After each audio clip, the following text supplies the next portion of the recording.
Okay sir. ఈరోజు BRS party working president గా ఉన్నటువంటి కేటీ రామారావు గౌరవ ముఖ్యమంత్రి రేవంత్ రెడ్డి గారిని, వారి కుటుంబ సభ్యులను, కాంగ్రెస్ పార్టీని అప్రతిష్ట పాలు చేసే విధంగా మాట్లాడడం జరిగింది.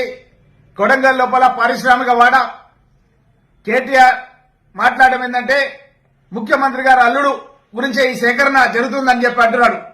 నేను ఇంతకుముందే Telangana industrial infrastructure corporation MD అయినటువంటి విష్ణువర్ధన్ రెడ్డి గారికి ఫోన్ చేసినాను.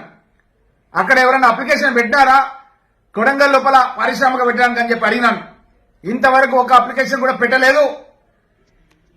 కానీ అక్కడ పారిశ్రామిక వాడ ఎస్టాబ్లిష్ చేసి భవిష్యత్తు లోపల ఎవరైనా గ్రీన్ ఫార్మా కాలుష్యం లేని పరిశ్రమ పెట్టడానికి ముందుకొస్తే వారికి కేటాయించడానికి 600 ఎకరాలను సేకరిస్తున్నాం.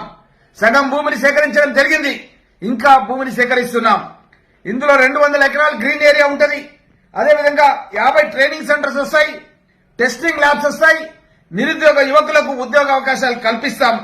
ఫార్మాసిటీలో 15,000 కోట్ల రూపాయల పెట్టుబడి పెట్టే విధంగా ఈ పారిశ్రామిక వాడలను ఏర్పాటు చేస్తామని చెప్పి చెప్పడం జరిగింది.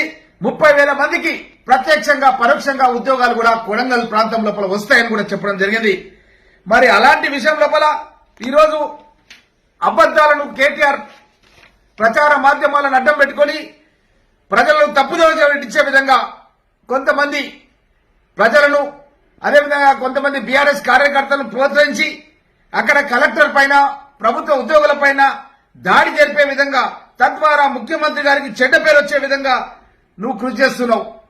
అదేవిధంగా మీ నాయకుడు, మీ పార్టీ నుంచి మొన్నటి వరకు ఉన్నటువంటి ఎమ్మెల్యే నరేందర్ రెడ్డి 40 సార్లు ఎందుకు ఈ యొక్క బీఆర్ఎస్ యూత్ ప్రెసిడెంట్ తో మాట్లాడొచ్చింది, A1 గా ఎవరైతే తప్పించిందో మీరు ఆ వ్యక్తితో ఎందుకు మాట్లాడవచ్చింది, మీ ఇద్దరు కలిసి కుట్ర చేసిర్రు, ఈ కుట్రను బయట పెడతామని చెప్పి కూడా తెలియజేస్తూ, అదేవిధంగా కొడంగల్ లాంటి వెనుకబడిన ప్రాంతంలో మా వికారాబాద్ జిల్లాలో పరిశ్రమలు రావాలి.